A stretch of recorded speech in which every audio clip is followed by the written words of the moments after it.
Good evening. Okay, clearly this mic is working.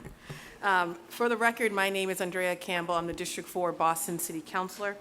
I am also the chair of the Boston City Council Committee on Public Safety and Criminal Justice. Thank you for coming out this evening, and thank you to the panelists for being here on time. I know Councilor Wu is on her way, and I will read letters from Councilor McCarthy as well as Councilor Nisa Sabi-George as to why they can't attend. But before I do that, I want to remind everyone that this is a public hearing. It is being recorded. It will be broadcast on channel Comcast Channel 8 and RCN Channel 82. Please silence any cell phones or electronic devices. If you wish to provide public testimony, I ask that you sign in. The form looks like this. Check the box saying that you want to provide public testimony, and we will get to you in the evening. I think that's it. This is docket number 0125, an order for a hearing to review the progress of the Boston Police Department's body-worn camera pilot program. Councilor Nisa Sabi-George writes, Councilor Campbell, I regret that I am unable to attend today's hearing on docket number 0125 regarding the Boston Police Department's body-worn camera pilot program. I want to thank Councilor Campbell for calling this hearing. I also would like to commend Councilor Campbell on a thoughtful, engaging approach to this issue. Her efforts are fostering stronger ties between our police department and the people of Boston. I look forward to working with my colleagues on the council to further this effort. I will closely review all testimony given here today and hope to contribute to any future conversations. Thank you, Councilor Nisa Sabi-George. Councilor McCarthy, dear Councilor Campbell, I'm writing to apologize for not being able to attend today's public safety and criminal justice hearing regarding BPD body-worn cameras. I will be out of the city with some of my colleagues on a fact-finding trip regarding regulations around recreational marijuana. I want to state for the record that I believe we have one of the finest departments in the country, and our community service program is comparable to none. I look forward to hearing the results of the pilot program and what recommendations come from this hearing regarding full implementation. I want to thank the men and women of the department for the fine work that they do every day to make Boston safe and a livable city. I'm looking forward to reviewing the tape and to any further discussions that result from this hearing. Sincerely, Councilor McCarthy. Because we have a hard stop, the library actually closes at 8 o'clock, and so I'm going to continue to move this hearing along because I think it's absolutely important that we hear from those who showed up to publicly testify. So we're going to jump right in. I will start with the commissioner, but if everyone could at least identify yourself, state your name, your title, for the record, and then we'll come back to the commissioner to jump right in and talk about an overview of the pilot program, and then I'll have specific questions for each of you, including Anthony and Jack. Thank you. Good evening, everyone. William G. Gross, I'm the Superintendent-in-Chief, Boston Police Department. Hello, I'm Deputy Superintendent John Daly from the Boston Police. I'm Amy Condon. I'm the Police Commissioner's Legal Advisor. I'm Anthony Braga. I'm the Director of the School of Criminology and Criminal Justice at Northeastern University. Jack Doe, Associate Dean for Research in the College of Social Sciences and Humanities. Okay. I will thank you. When you're actually testifying, please do pass along the mic. Commissioner Evans, I'll turn it over to you. And if you could start with just overview of when the pilot program started, when it's going to complete, and then anything else you want to add, of course. Okay, well, thank you, Councilor Campbell, for hosting this meeting, and thanks to everyone for attending. We began this program back in September, and now I believe we're 18 weeks into the pilot program so far. All indications are that it's going very well. I'll give you some numbers, and some of the technical stuff I'll have Deputy John Daly talk about, but so far, we have 13,634 videos that we have, 1,905 hours of tape. We average about 108 videos per day, 15 hours per day on camera, and we have 84 cameras recording weekly on it, considering people's days off and whatnot. So, I think we're getting a lot of footage out there. The officers and we do audits with our internal affairs to make sure there's compliance. And so given all in all, I think, the pilot's going well. Couple technical issues with cameras sometimes not working because of the nature of technology.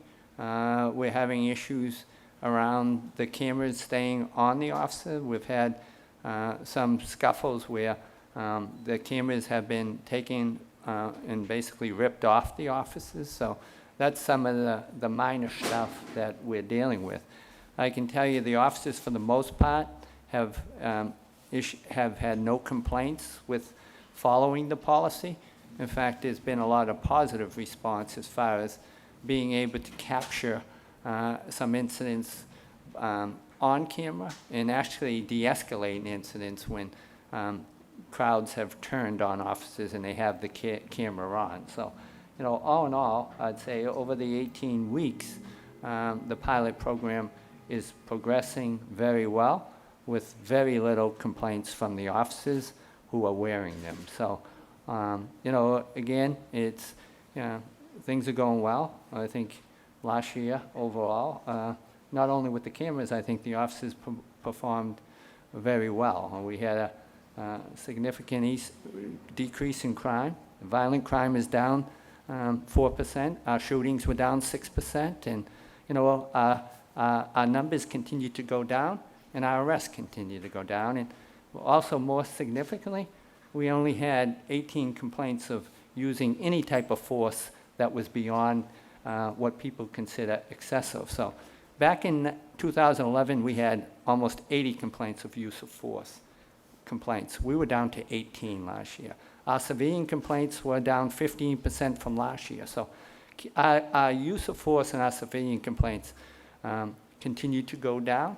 Crime continues to go down, and our arrests, which is very important to us, continue to go down by 25%. So I got to commend the officers under some real difficult, atmosphere, given what's playing out across the country. They continue to do great community work, and I commend them because we probably have one of the safest cities in America right now. Thank you. Just a quick question. When is the pilot program, the date it's supposed to be completed, the 6 months? John, what's the actual date? The completion date will be, we began September 12th, so March 12th. Okay. I know there was some discussion about the possibility of extending the pilot program. Where are we with that, or are we going to stick with the 6 months Well, and stop we're at the end of looking the at 6 that. months? Okay. After talking to Anthony and Jack, they think they can do a better assessment if it's a longer time frame, but that's something, again, we have to work out with the community as well as with the unions on this, but we're hoping to extend it to get more data and give Jack and Anthony, and they can talk to it, more time to do a more thorough analysis. So if the pilot program gets extended past 6 months, are you looking at the possibility of extending it for another 6 months? Well, maybe 3 months or Okay. 6 months, and Anthony can talk about the Okay. benefits of something like that. And that would involve not only community conversations, which of course we'll continue to have, Yeah. but conversations specifically with the union about the extension of a pilot program? And the vendors. Okay. The vendors, we have 2 vendors we've been using, and actually, they've basically gave us their equipment for somewhat of a reduced rate on the storage and everything. So the unions, the vendors, the community, as long as everybody's on board. And last question, Commissioner, related to a possible extension. What's your time frame in making that determination? Well, hopefully within the next 2 or 3 weeks, because I don't want to make it, obviously, in March. And, the wider picture we have. But again, it's going well. I can honestly say we haven't really had any requests to see in any of our video, so we haven't had any controversial incidents at all. So all in all, it's going as well as we possibly, all of us can hope. There's been no bad incidents out there involving police and the community that anyone's ever asked to watch the video. I will say, based on something you said in your earlier comments, the positive response, not only from community, but from officers themselves, I think is frankly a good thing. That pushes back on some of the assumptions that we heard throughout the process of determining when to start the pilot program, on how officers themselves might feel about wearing the cameras. So it's good to hear that it's been positive thus far. And I think from the get-go, I think the department, for the most part, it was more of a union type of issue and just making sure the rights of the officers were protected. But I never had any doubt that the officers would not want to wear them once they had them, because again, I've made clear, I think we do a great job, and I don't think we have anything to hide. I think what it has shown is how difficult our job is and how confrontational sometimes our job can be. Thank you, Commissioner. I'll turn it over to Jack and Anthony, and I'll let you guys decide who maybe wants to go first. But I think if you could talk about, before we sort of talk about the evaluation itself, the metrics of an evaluation, post-pilot program, what that could look like, if you could talk about the pilot program now, any conversations you're having with officers, community around the pilot program itself, feedback, or anything else that you could share with the public. I think if we could start with that, that would be very helpful. And before you jump in, I do want to acknowledge Representative Russell Holmes, who's here and joined us this evening. Thank you. Okay, great. So the evaluation, one of the key features of the evaluation is we really want to make sure that we're making an apples-to-apples comparison. So the basic design is, it follows what's known as a randomized experiment, where you're trying to compare a treatment group that receives the cameras to a control group that doesn't receive cameras. And the way that this evaluation was designed was to match 10 of the 11 policing districts into pairs to ensure that the neighborhoods that were getting the cameras were roughly similar to the neighborhoods that weren't getting the cameras. So we matched those districts based on levels of crime, census data to look at socio-demographic characteristics of the districts, as well as the number of police officers assigned to the different districts and other information.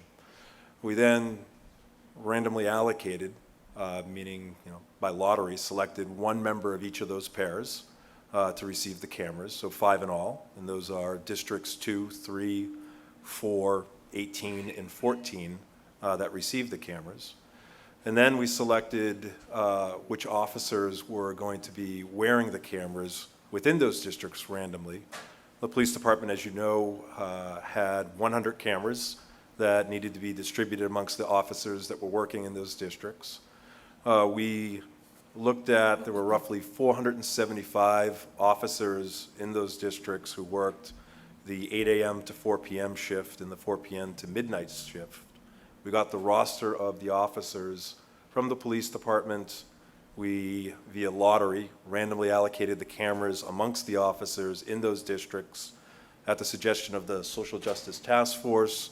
The police department also included the Youth Violence Strike Force, so we included those officers within the randomization of cameras. So we had 100 officers that were spread across the 5 districts and the Youth Violence Strike Force. And at present, the pilot time period is 6 months, so it'll run from September through the middle of March. The key outcome measures that we're looking at to figure out whether the cameras had the desired effects come in 4 groups. The first group is looking at the civility of police-citizen interactions. So that'll include measures such as complaints against police officers, officer use of force incidents, officer injury data, and resisting arrest data, and other measures like that to see whether the cameras change the nature of interactions between officers and citizens. There are some folks that suggest that officers who wear cameras might be more or less likely to be doing their work. So we're looking at measures of proactivity to see whether officers that are wearing the cameras are making similar numbers of arrests, making similar numbers, answering similar numbers of calls for service, making similar numbers of FIO, field interrogation observation reports. So those metrics to see whether there's any differences in activity levels between those officers who have the cameras and those who don't. And we're also going to look at measures of police lawfulness. And this would be looking at FIO reports to determine whether there's any changes in racial distributions of folks who are being subjected to FIO reports, as well as looking at whether in the narrative of FIO reports, those individuals who are frisked and searched, whether there's any changes in Fourth Amendment standards for probable cause and reasonable suspicion to see if the cameras are making police interactions any more or less lawful. We're also doing community-based measures, and I'm going to turn it over to my colleague Jack McDevitt to talk about that and some other things. So the goal of this is to, there's a lot of these kind of studies been done in cities across the country. A lot of what happens is at the end of the study, people criticize it because they don't have a rigorous design. It's not comparing apples to apples, as Anthony said. So I think that what we're trying to do here is to do something that answers all of the questions when it's done about how effective and what are the implications of having cameras on folks. So what the other part of the study is looking at, the work that Anthony's talking about is looking at from the officer's perspective, how has their work changed or not changed, or their use of force changed or not changed. But the other thing is, how does it change the way we interact as community members with police officers and how they interact with us? And that's the part of the study that I'll be helping with, and to take a look at how the officers see changes in how people interact with them and how the community sees changes in how the officers are in those neighborhoods where there are cameras. Are people more likely to come up and talk to officers and give them information, less likely? Do they feel better about interacting with officers because they know it's on a camera? Those kind of questions. So what we'll be doing is convening some focus groups and personal interviews with community groups throughout the city that in those areas where the cameras were deployed, to be able to say, what has the impact been in terms of your interactions with police? It doesn't have to be necessarily the people that had interactions with the cameras. That's part of it. But it could be just people who know that the officers in their area have cameras on them and how that's changed that interaction. Because we wanted to be able to say at the end that, it's increased confidence and trust in the police by part of the community if that's what's happened. And if that's gone down, we have to sort of know that. So that's part of that. And as Anthony mentioned, there's been a partnership with the Social Justice Task Force, which is a group that was formed by the police commissioner, is led by Reverend Scott and myself. And the police department has listened to that group of folks from the community to try to have some input into how this was rolled out. So for example, the original number was 50 cameras, and the task force said, could it be 100? And the commissioner said, sure, and changed it to 100. Then the task force said, could we have the cameras across the city from all different parts of the city, not just concentrated in one or two areas? And the commissioner agreed again to do it that way. So there's been a constant communication with the community through this Social Justice Task Force to have them weigh in on how this is being implemented and how and eventually we'll be looking at what the impact has been. So. First, I want to acknowledge Senator Linda Dracena-Foray, who I didn't see. Candace is also here from Congressman Capuano's office as well, and Gary from Michelle Wu's office, and Walter from Councilor McCarthy's office. And I'll probably continue to shout these folks out. Who else am I missing? Okay, and Councilor Presley's on her way. So I think for folks in the community, it would be good, I think, to remind folks what the Social Justice Task Force is and who some of the players are on that, particularly now that you started a new year and there were some changes in leadership, including at the NAACP, but how they're still involved. Yeah, we have members from the task forces, from the NAACP. Michael Curry was in it, and now it's, Ms. Sullivan who's in it, who replaced Michael Curry. We have Donnell Williams from the Urban League. We have Robert Trustin from the Anti-Defamation League. We also have Reverend Scott Jackie Rivers, some community members. So we also have Harvard, some attorneys from Harvard who helped us also implement this policy. So it's a vast array of different factions helping us implement this policy. Thank you, I think that's very helpful. And Council, you're on the task force Yes. as well. I And was the pu- I most was- important, I was Councilor pulled in, Campbell. which I think it's useful to be a part of as we navigate some of these things together, not only with community-based organizations and residents, but also obviously with BPD and Northeastern.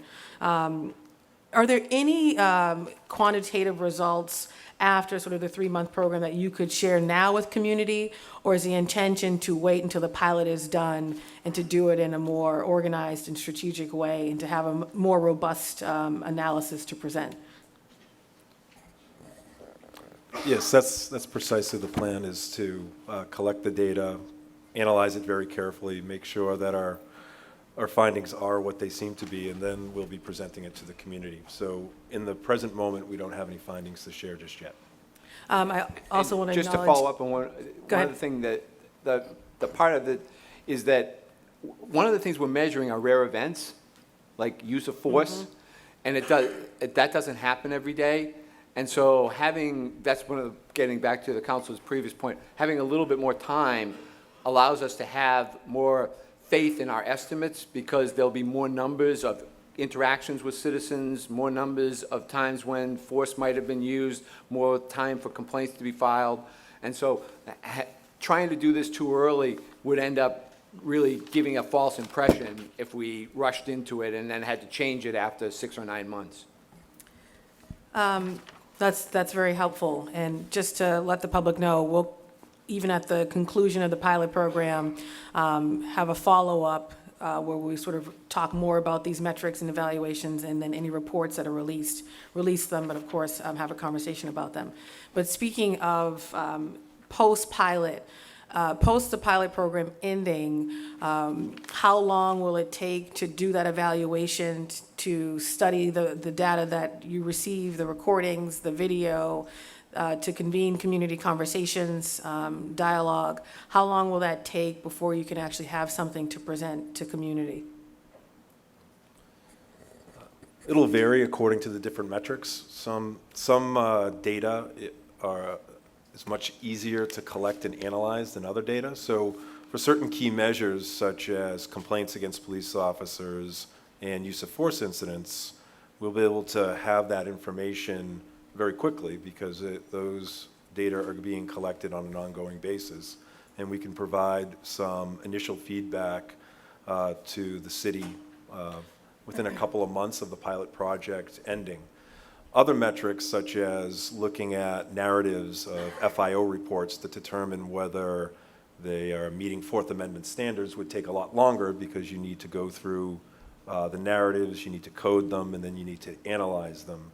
That would take a longer period of time, probably closer to 6 months. Is there a possibility of releasing, say, 2 reports, one with sort of data that's more readily available to give folks an update on what the pilot program produced, and then a second sort of part 2 for the narrative pieces, which obviously will take more time, maybe a little bit more challenging, because it would take time to convene folks in the community to make sure you're getting a wide selection of folks across the city?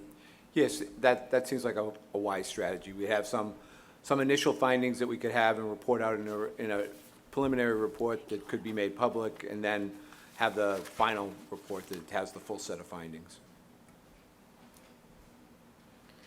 How is this being funded, the evaluation, the study itself?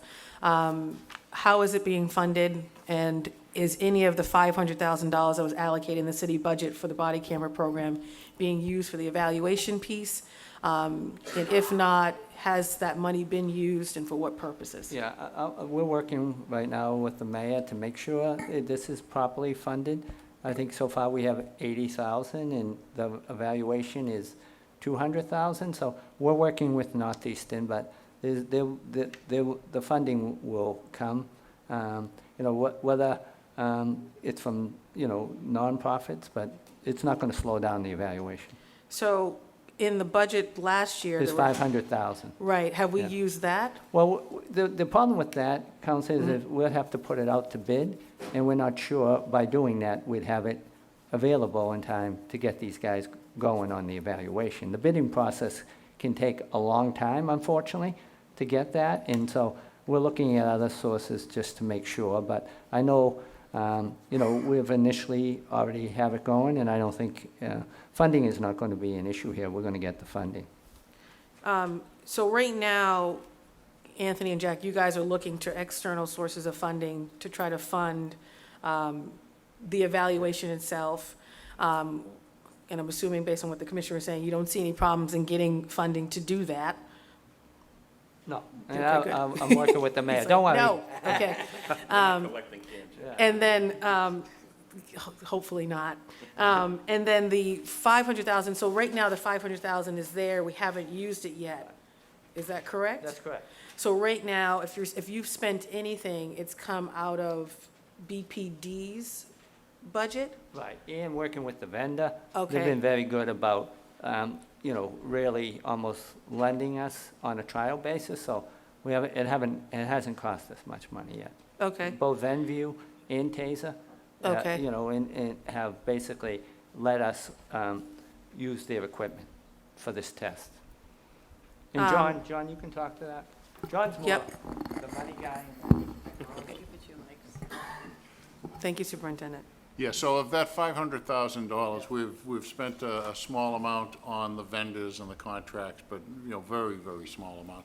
We've spent some money on project management, administrative support, and we have a reservoir of money, if need be, for an assessment. Although we would like to go with external funds just to make this happen fast.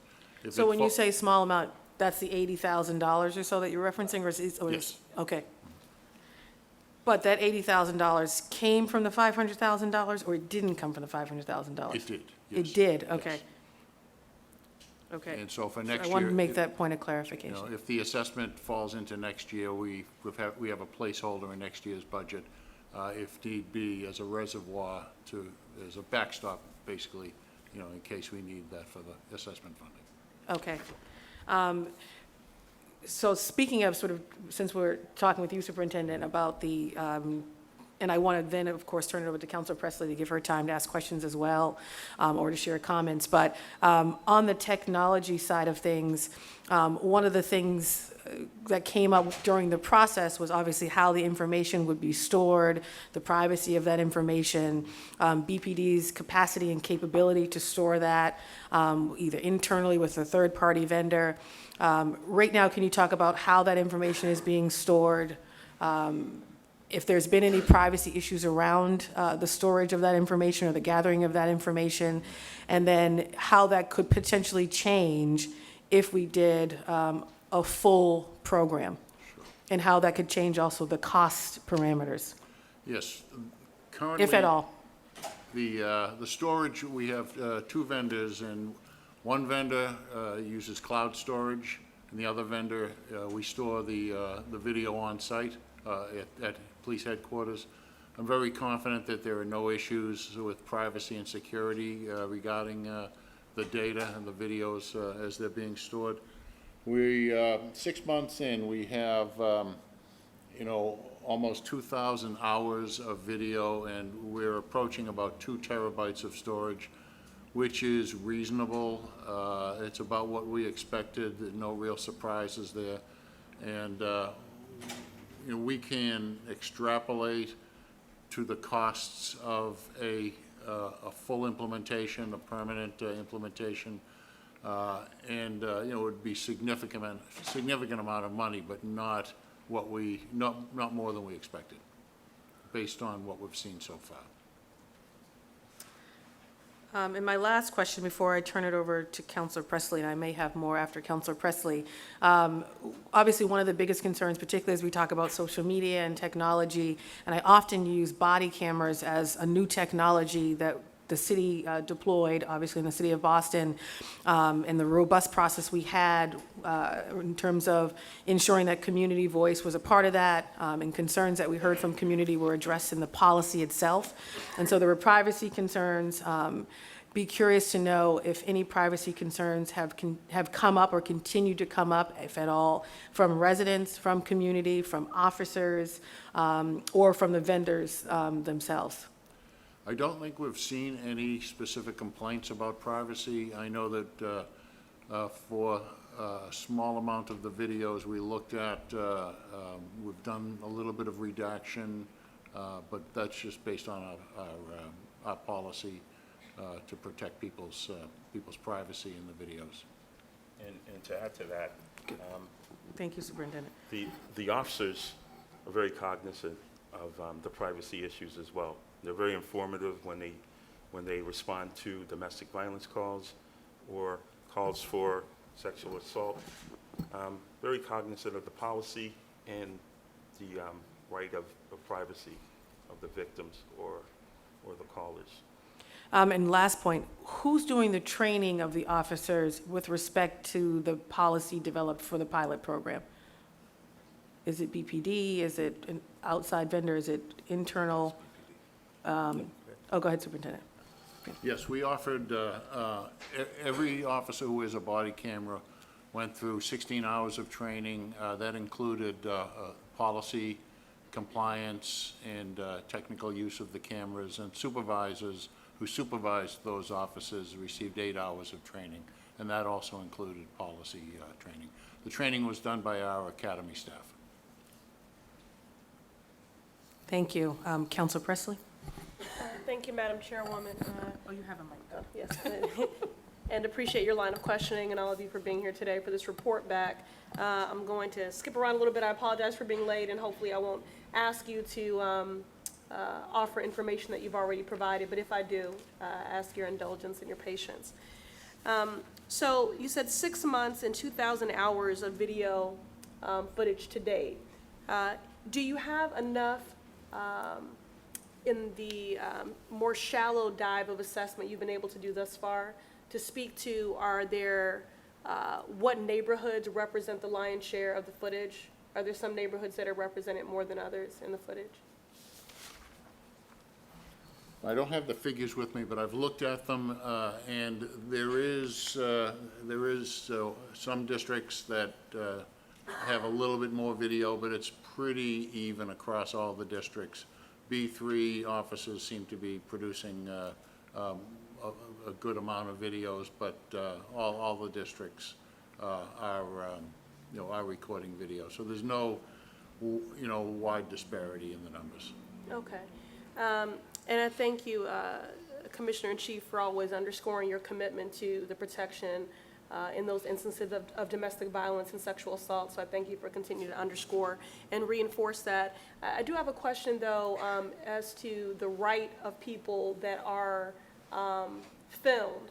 So as you're storing that footage, what is the right of those who have been captured on video to access those videos? Amy? And what, if any, process is there? Yes, so we haven't had, to be completely honest, a civilian come to us on their own and ask us for video. 99.9% of the video we've produced have been as part of the criminal process. So most of the time those requests come from district attorneys, and our supervising detectives handle those requests when they come in of the affected district, wherever the incident happened, and they get those to the DA's office. But with the exception of one insurance company asking for a video that was taken when an officer responded to a car accident, I think it was, we haven't had any requests, just a civilian saying, I interacted with, Officer Daly on Tuesday, can you get me that video? We haven't had one, to my knowledge. But is it a civilian's right with which to make that request? Is that Sure. something that would be a part of the policy? And do we have a clear protocol as to how one might go about that? Generally speaking, if any member of the public, and this happened often either through the individual themselves or through their counsel, asks us for any information related to an incident they were involved in, they would receive that information. I would include this video the same way as I would any other information if we were asked. Okay, all right, very good. I might have more on that, but that's fine for now.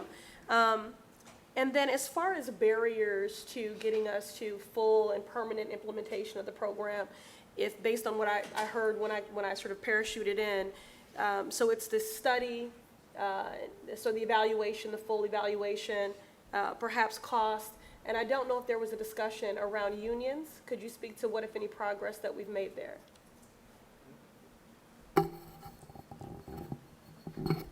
I mean, we've had ongoing discussions, obviously, before we implemented it, and you know, it's our hope that when we make the final determination, I think, you know, for the most part, the unions will be on board. I think they see the benefits of it, Counselor. I've had no complaints from the unions. I've had no complaints from officers wearing them. So, you know, again, it's probably going to be a contractual issue if we go to full implementation. So it's something we'll have to work out with the unions. But I can honestly say they haven't come to me with one complaint since this program started. Okay.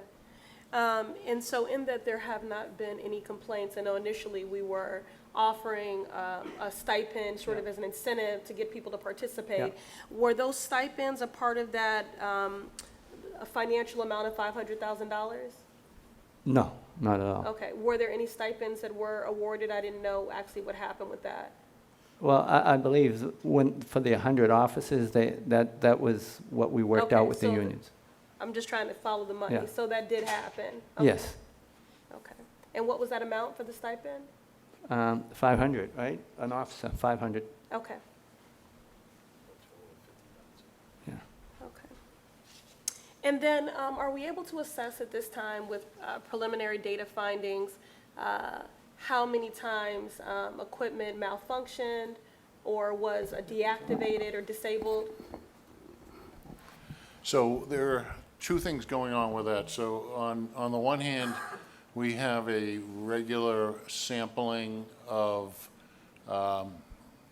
officers' video by our audit and review department, and they look for instances where a recording should have been made but was not. And they're finding that the compliance is nearly 100%, but in those cases where it's not, it's forwarded back to us, and we look at the equipment to see if there was a fault with the equipment or a fault with training.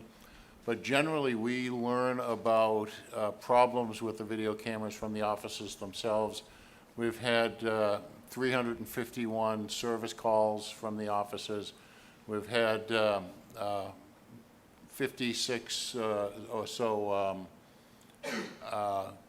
cameras that had to be swapped out because they were defective. Okay. But, you know, we've been watching this very closely to make sure that, that doesn't get ahead of us. The vendors are very responsive in maintaining replacement inventory. So basically, equipment malfunctions have had zero impact in the pilot at this point. Okay. And so 351 service calls, 56 defective, and whenever it has been apparent that where there should have been video, there wasn't, there's sort of a check-in. Yes. But it is difficult to discern if there isn't video either because of a malfunction or because, could you distinguish or promulgate between a malfunction or someone saying, I'm turning it off?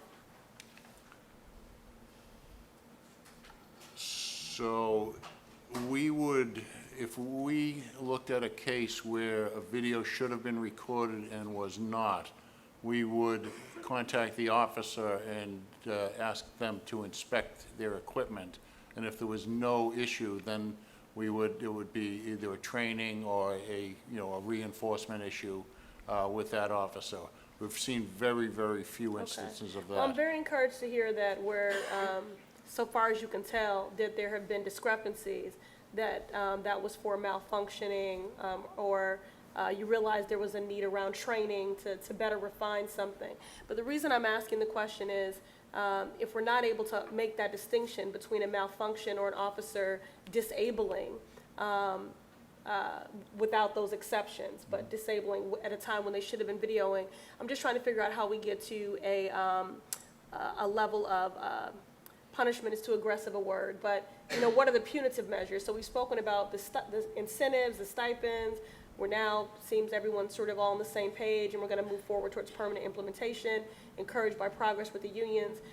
For those rare actors that might not be as compliant, what steps, if any, can we take according to the policy? What we have right now, what would be the steps taken for punishment, for lack of a better word? What punitive measures? Well, I think the key is oversight, and with that oversight, we're not seeing problems. And the issues that we are seeing are easily addressed with retraining and, you know, supervisory intervention, and we're finding those officers falling right into compliance very quickly. Okay. And so to the point of oversight, just wanting to understand, and again, I apologize since I did come in late, by all accounts, what the commissioner has said and the mayor has said, we are moving towards permanent and full implementation. So do we have a timeline for that? Is it wholly contingent upon a deeper dive study? Well, I think it is on, you know, this is a pilot program, and, you know, we're gonna weigh the cost benefits. I think John can talk to the cost of a full implementation, and, Okay. and so I think that's why we're doing the pilot. But, you know, I can honestly say the officers see the benefit, and based on the study, and if that's what the community wants, I'm sure we'll move ahead with it. Okay. But no census to guesstimate a timeline? I don't, Okay. like. Because I just wonder, because this report back, again, is very encouraging, and it Right. doesn't seem to be anything, you know, glaring or any huge Right. barriers that would stand in the way. And this is the first time we're doing it, but Right. we're not the first in the country to do it. Right. So I it just seems that think we the can cost take a is leap of faith. the biggest issue here. You know, I mean, and John can talk to it, you know, upwards of $5 million a year. Okay. You know, it's just whether after, you know, we put it out in the community, if that's Okay. what they want us to do, then I'm sure Mayor Walsh will try to go to the city council and get those funds allocated. Okay, very good. My final question, and I thank the chair and all of you for your comprehensive replies here. Speaking of cost, how many vendors, in terms of the RFP process and what happened here, I had asked the question in the initial hearing, if there was an opportunity for us to enlist a local vendor or a minority vendor. It seems that there's one large player in the industry, and that's Taser, and I don't know if they have the monopoly on the market, and if that's true, how that impacts costs. But was just wondering, from a cost effective and benefits analysis, if there are other vendors that we consider.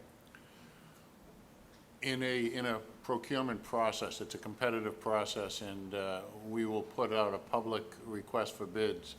We'll look at all the bids that come back, and, you know, to be, you know, financially responsible on behalf of the citizens, you know, we have to look at the price and the quality of the offerings, and then make an objective decision about which one is best for the city. But Were they the least expensive? in this process, what we did in this process was we put out a request for proposals. We received, I believe, 12 responses from different vendors, and we had an evaluation committee that went through those, and they looked at the functional features that each one offered, including the health of the company, the reputation of the company, and a separate price proposal was produced by each one of the vendors. That was evaluated separately by a different group, so there was no contamination between price and the features. At the end of the process, the evaluation committee picked the top 2 of all the proposals, and they were Taser and VView in that order, based on what they represented that they could provide. And this is a pilot, so this, you know, we went into it with an open mind, and if they, you know, we took their proposals, you know, to be, you know, truthful.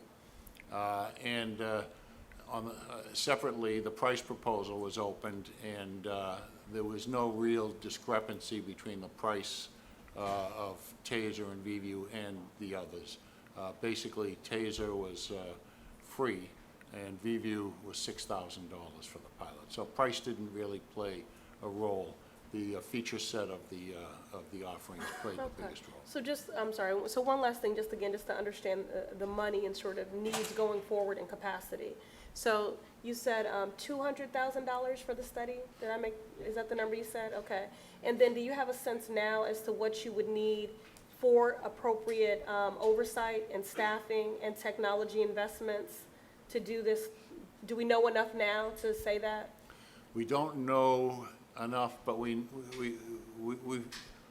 about a little more than halfway through the pilot. We've learned a lot, but I think we're going to know more by the end of the pilot as far as what the support and administrative costs will be to support a full implementation in the Okay. police department, but it will be significant. Okay, thank you, Madam Chairwoman, and thank all of you. Thank you, Councilor Presley. Just a couple of follow-up questions. The community evaluation process, and I think, Councilor Presley would agree with me that it's sometimes challenging to be able to get community in the room engaged. So I'm just wondering, Jack and Anthony, what you guys are thinking in terms of how you go out into community, who you engage with, to ensure that you get enough folks to participate in those conversations. Obviously, there were activists and advocates, and many of them are right in the room. Then you know them, that you could work with in terms of potential meetings and community meetings they're going to be doing. But I'm just curious, who else might you be connecting with to do the community process piece? Sure. What we've learned over the years, and either through the Social Justice Task Force or the Institute for Race and Justice that I run, is that having a meeting and inviting people is an ineffective way to do that. The much more effective way is to ask to be invited to existing community groups meetings that they already have. And that's the process that we'll be doing, is to coming to having some that where they're open, but really trying to get at, and groups such as the groups represented in the Social Justice Task Force, groups represented that have already been vocal on this issue, and other groups like the Institute for Race and Justice all have volunteered to hold meetings for their members, so that would be something that would be regular and people would be used to going. It's a comfortable space for folks. They can ask questions. So it'd be that way as opposed to having an open hearing, right? Well, I will add to that, do use us as a resource. I mean, there are folks and residents in this room who run very active civic associations within the B3 district and C11 districts, for example, and they're here tonight, and I'm sure they would welcome your participation. So let's stay in contact about that and your time frame for that once the pilot ends. So right now, officers in B3 are wearing cameras, but not in C11. Those are two groups that are being compared to one another. I'm just highlighting that because obviously we're in Mattapan, B3, but this district largely sees B3 and C11 officers. Follow-up question on just the wearing of the cameras. We talked a lot about just the officers in the districts, but command staff is wearing cameras. So I'd love to hear your perspective, Superintendent, on what it's been like for you and other command officers who are wearing the cameras. I've seen some participate in civic meetings and actually demonstrate publicly how the cameras are used. But I'd love to hear your perspective. You're obviously in different spaces sometimes than the civilian officers on these cameras. For we on the command staff, it's a time for us to educate the community about what they asked for, and that's to wear the body-worn cameras. So I'll invite all of you after the meeting, if you want to see how it works, I show you how it works through a live stream and pretty much answer any question up here. We've generated a lot of conversation in the community about what it's like to wear a camera, what our opinions are about it. For me, I answer that it's inevitable technology to advance your department. We've gone from a horse to a car, from a call box to a radio, from writing reports to putting them on computers. So this is inevitable technology that we need to progress our department. And as well, it strengthens what we have in our community policing concept, that we get your opinion about how you want to be policed. And this is a part of that. So we have those true conversations about expectation of privacy, what happens on a domestic violence call, what happens, as you alluded to earlier, a sexual assault, and about the rights of the citizens and the officers as well. So wearing these for the command staff, it's been great for us to educate the community, but it's a show of support for the officers that are involved in the pilot program as well. That if you want to truly lead and lead by example, you have to go from the top on down. So we're very happy to wear these cameras, and we do look forward to getting the feedback from the public, you, as to whether this is feasible, this is something that you want permanently. But for us, I can speak for the command staff, we look forward to going out every day, and really, it's generated a lot of conversations, and that's what community policing is about, the dialogue. Thank you. One last question, and this has to, Amy, you might be in the best position to answer this. So obviously, doing the pilot program involved going to court and the legal case, and we were talking about the unions earlier, and I don't want to paint them as a barrier to this moving forward or this program being extended, particularly as officers report back to their union and their union reps about their positive experience with the cameras. But how might the legal case that took place regarding this sort of affect future implementation, either extension of the pilot program or full implementation of the pilot program? So without getting too Yep. legally technical, I'll try not to do that, although, as you know, I have a tendency to do that. You know, the case that the commissioner, and we won, all that stood for was the fact that the police commissioner has the right to distribute equipment. That's separate and distinct from the department's obligation and the city's obligation to bargain the impacts of having that equipment, and that's what the unions were asking us to do. And I would, if we went to full implementation, those impacts, in theory, will be greater, if not only because they will affect more people than they do currently, right? Right now, it affects 100 officers, and you know, the unions are rightfully supporting their members and trying to figure out what that means for their members moving forward. It's new to them, just like it's new to us. So certainly moving forward, the city would be bargaining the impact of having a full implementation. And regardless of the case, the city would do that. And I think they've committed to doing that. The agreement that was reached was for the 6-month pilot program. So if there was a further implementation, then we would go back to the table to talk about that. Thank you. That's very helpful. So I want to transition, because we have a hard stop and there are folks in the room that have checked the box to testify. I want to transition for a moment to allow folks who want to testify to come up. Because of the setup, I might have to ask all of you lovely people to go sit over there, because we're going to do public testimony, I think, from the podium, which is directly behind you guys. But thank you for being here, and we'll continue the conversation. Thank you. And I do want to acknowledge, which I didn't earlier, that Sandy is here from Sheriff Tompkins' office, and Nadine is here from Councilor Asabi George's office as well. And again, we have many civic association leaders in the community who are also here. Who else? Yes, I did. So I'm going to call them in the order in which I received, and if I say your name wrong, I apologize tremendously. So I have Avion.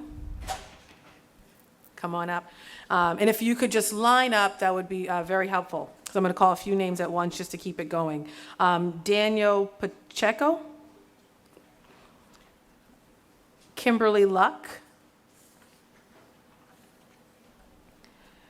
Ashley Constantinalis, and then Marie Vincent, and Brother Charles. And that's all I have right now.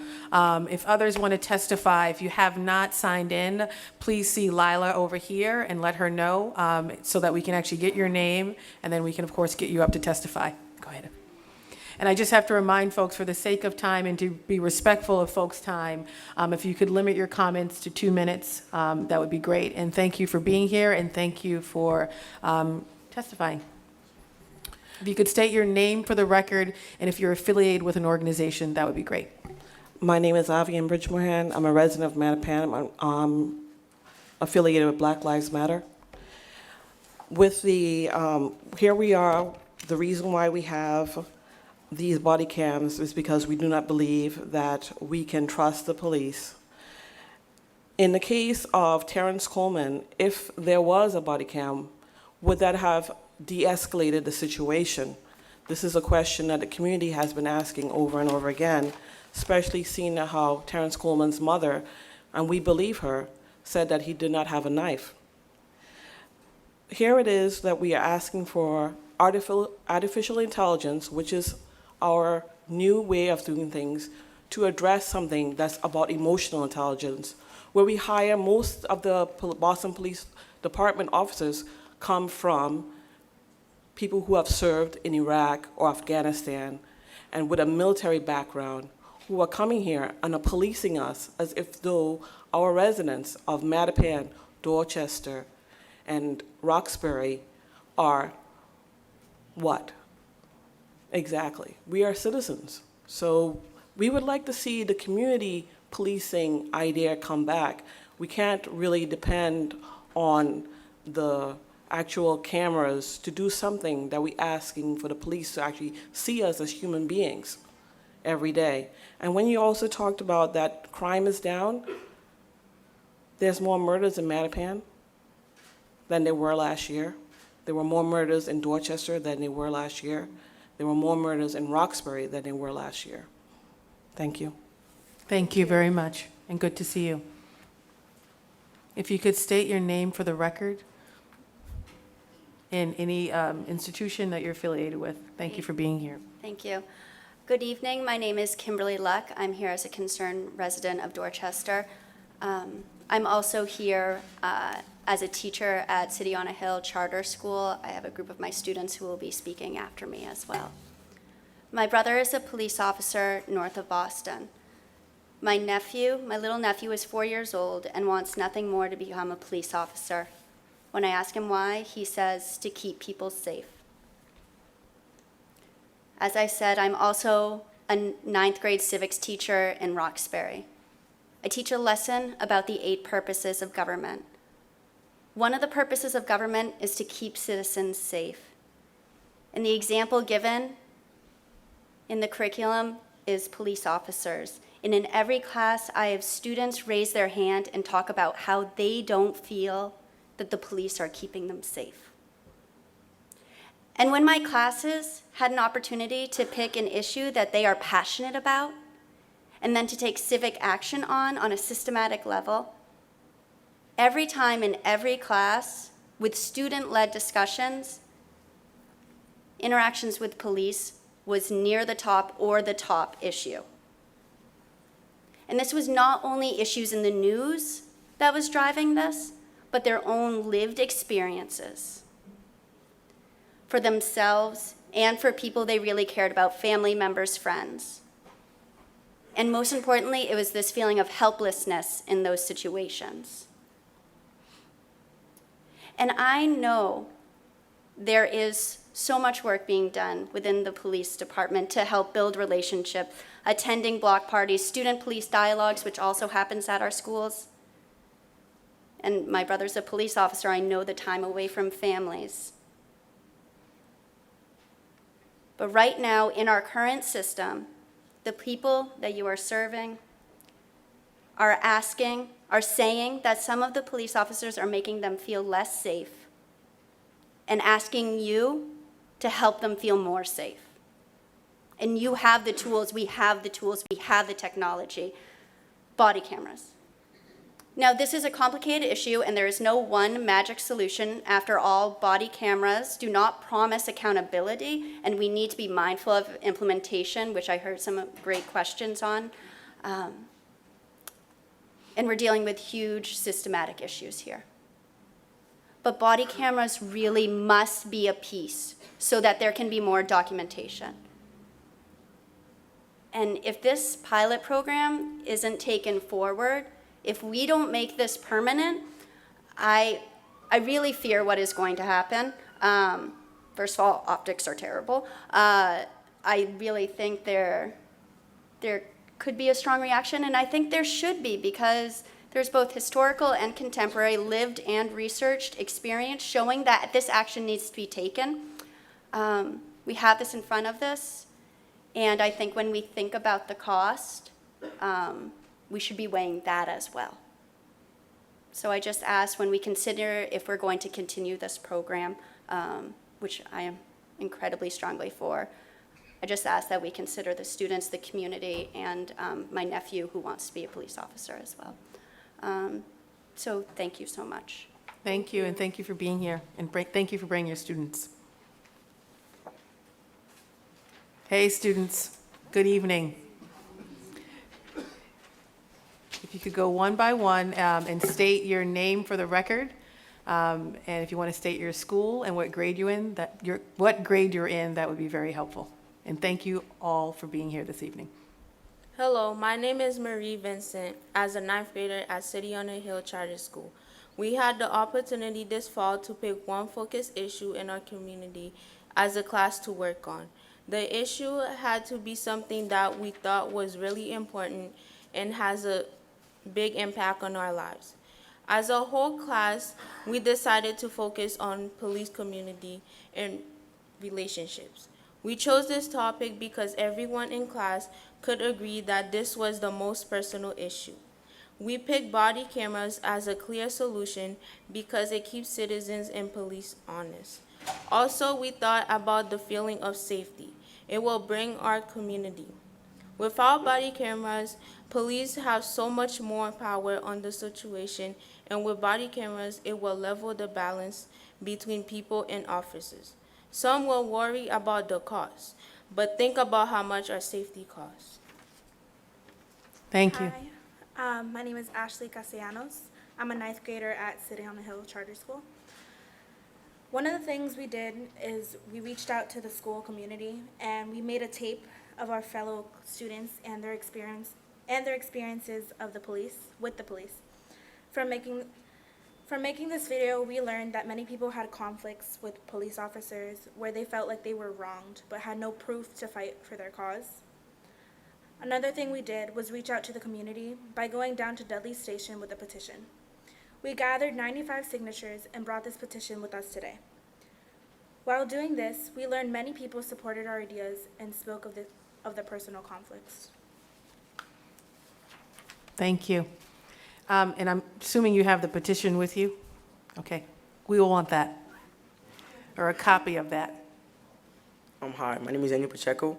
I'm a 9th grader at City on the Hill. We also reached out to the police department and learned that there were only 18 reports of force complaints this year as November 2016. This has a great number, however, we gathered more stories from people who had very negative interactions with the police than just from simply talking. To a random sampling of people down in Delhi, we wondered if people may be reporting because they believe they won't be believed. We think that cameras would help with this effort. Also, we want you to know that body cameras is a solution to a very important problem that can impact the people, our lives, even our own future. We also want to say we are thankful for all the sacrifices police make. This is not about making the police the bad guys. We feel more secure to turn to you as a safer solution if you have body cameras. Thank you for your time. Thank you. I have to give them a round of applause. Can we give those students a round of applause? Who says young people aren't engaged, informed? Clearly, Anthony and Jack, there you go, one community group that is clearly available and ready to do surveys, to go out into community, and we have their information. So thank you guys for being here. Brother Charles, go ahead. Thank you. Peace and blessings. And I want to give thanks to God and also give thanks to the City of Boston for having this hearing. Also, the counselor mentioned young people. We can't forget the two young people that 6 years ago came up with this idea. Shakir Scott and hi, Shakia. Shagun Idawu. If they could stand, because we should acknowledge them. Yep. Shagun had to go, but Shakia Okay. is still here, but yes. And of course, let's remember the Boston Police Camera Action Team. And I remember over 6 years ago when they came to me with this idea, and I applaud them and I applaud the City of Boston for adapting the policy and moving forward. I do have a question, if it's possible, for the police department and the team. And one is the Boston Police Camera Action Team. What is your relationship with them, because they brought this policy forward? And the other statement I would like to, other question I'd like to ask is, with the $500,000 that was received, I understand 80,000 of it was used. How come the $420,000 that's remaining can't be used for this data that we're looking for? I understand that it's a pilot program, but you need more time to get the proper data. Third question, and I'm done, is how much time do you really need so that we can have the proper data? Thank you. Yep. I think, thank you. So I'll take your questions in reverse order. Based on what we heard tonight, time to evaluate, there are metrics that are easy to get because they're ongoing, they're daily, and they're existing data that the police departments gather. So whether it's complaints, FIOs, the harder part will be doing the community convening. So going out to civic associations, going out to community to gather narratives, doing surveys of people who engage with officers who wore cameras, but also folks who were in communities where officers were present with cameras, and also folks who were present in communities where officers did not wear cameras. That's going to take a long period of time. So tonight it was said it may take about 6 months. I asked a follow-up question on whether or not we could do a part 1 and 2. So part 1 being for the data that's easily accessible and available, doing a sort of part 1 study release on that, and then an evaluation of the community stuff, a part 2 release, since that might take a longer period of time. I will continue to keep folks updated on that process, including when the pilot program itself ends. If it's not extended, we'll have another hearing like this. The second question, every intention will be for the $500,000, for the money that has not been used, that will still be set aside specifically for body cameras. The question will become, if we extend the pilot program, how much of that money will be used for that? And if we go full implementation, what additional funding resources do we need to do full implementation? But that money is designated specifically for body cameras and not for any other use. And then the first question, BPCAT, I probably engage with BPCAT more than the commissioner and his team, but I know that Shagun and Shakia have met with Jack and Anthony and continue to stay engaged with them. And when we're talking about community process, they were one of the organizations and frankly, the individuals I pointed to as folks who are going to be, I think, doing some community meetings around the city of Boston around this issue where Anthony and Jack could attend, could plug in to existing meetings. They also offered possibly feedback on what the metrics could be, on what the evaluation metrics could be. But we'll continue to have dialogue. I anticipate having another hearing like this at the end of the pilot program, but around a time where we're actually releasing some data, some reports, some evaluation of the pilot program. This was just, if we're getting information internally or having conversations about the body camera program, the public should obviously know what that is as well. And we'll continue to try to do it in community at an evening hour so folks can participate and take part in the conversation. Well, looks like we're being good on time. Yes. Shakia, if you want to come to the mic, say your name for the record and speak into the mic so we can get you recorded.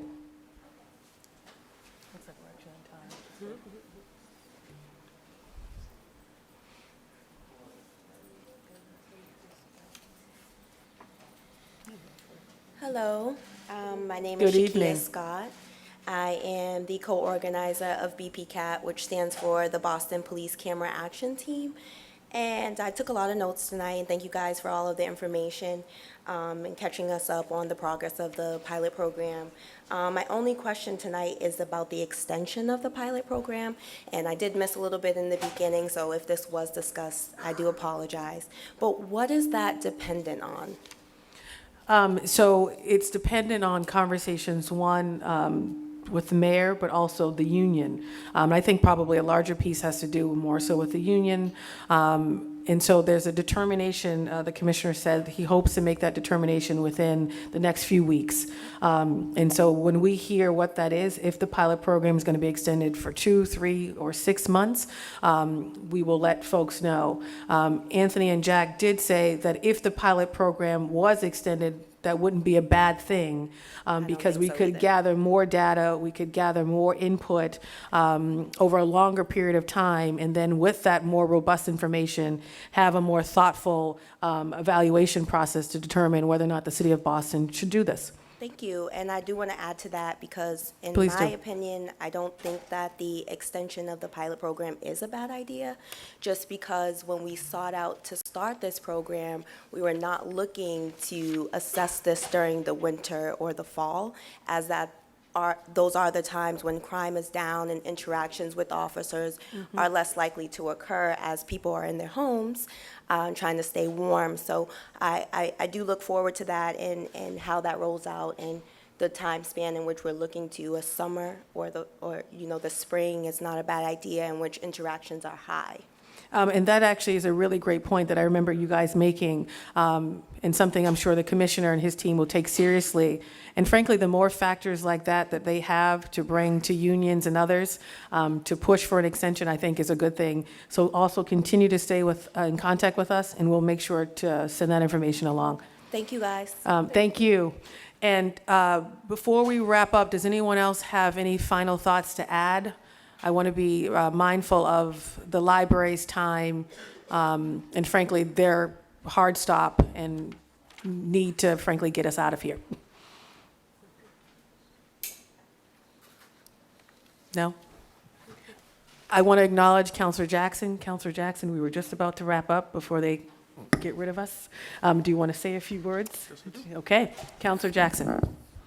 Thank you very much, and I want to thank the folks who came out tonight. I want to thank Councilor Campbell for continuing this conversation. I think it's absolutely critical. I will submit my questions, but I will read my questions and we'll move forward from that. And I want to know from the Northeastern researchers, do the researchers feel that they were given enough data to accurately assess the program in March 2017? We are really awaiting that assessment. If not, do they suggest prolonging the pilot? And if so, how long?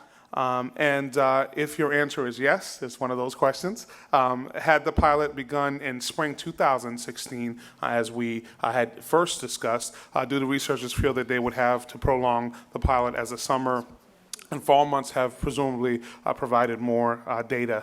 I also, from the Boston Police Department, I want to know how much is the $500,000 the Mayor Walsh's that he has earmarked, and the $137,000 that came from the Executive Office of Public Safety and Security that has been spent on the program, and what has it been spent on? How much more of the money do you believe will be spent on the remainder of the pilot? And what is the plan for any unused funds? And are officers still receiving a stipend at the end of the program? What would happen for an officer not to receive a stipend? And did members of the BPD brass have conversations with members of Mayor Walsh's team that helped them settle on the $500,000? How did that occur? And what measures are in place to make the public aware of future changes to the policy? And I just want to say the most critical component here is twofold.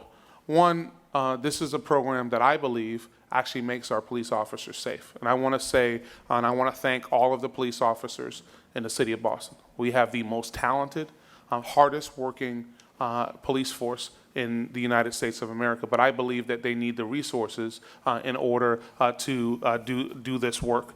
And I will be very real that we are in every city in the United States in a situation where we are one incident away from many issues occurring.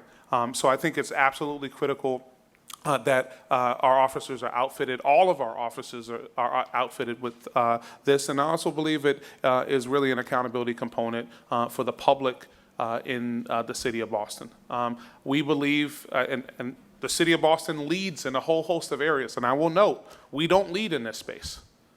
We absolutely are not leading in this space, and there are many cities across the nation who've gone much further, much faster on these issues. And we should be a city that leads and not follows, and outfits us with 21st century technology in terms of our policing. And I look forward to not only a pilot, I look forward to full implementation for every single police officer in the Boston Police Department to have a body-worn camera. Again, these are the most talented people in the United States who do this work, and I want them to have the highest level of safety as well as accountability in doing their work. So I look forward to continuing this conversation. It should be an ongoing conversation, and we need to hear the voice of the public for all of these policies.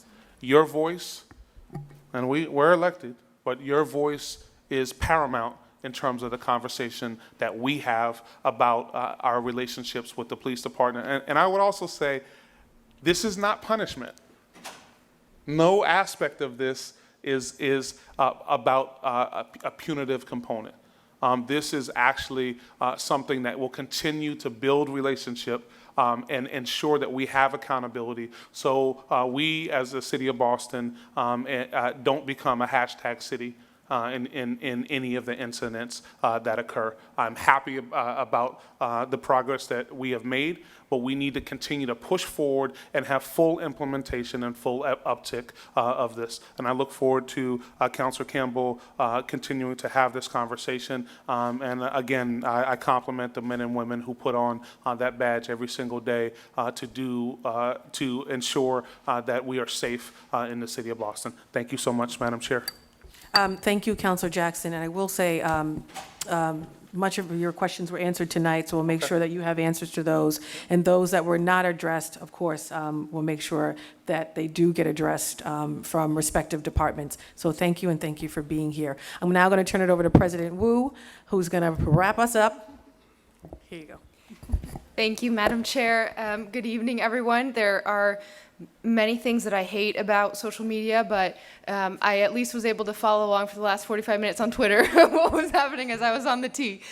So great questions asked so far and a lot of data shared. I'll just add that my thanks to the chairwoman and Councilor Jackson in particular for sponsoring this along, this has been many, many iterations along the way, starting first from Councilor Yancey's office, and then of course all of our colleagues participating and making sure that we are moving forward with the community and having these open discussions.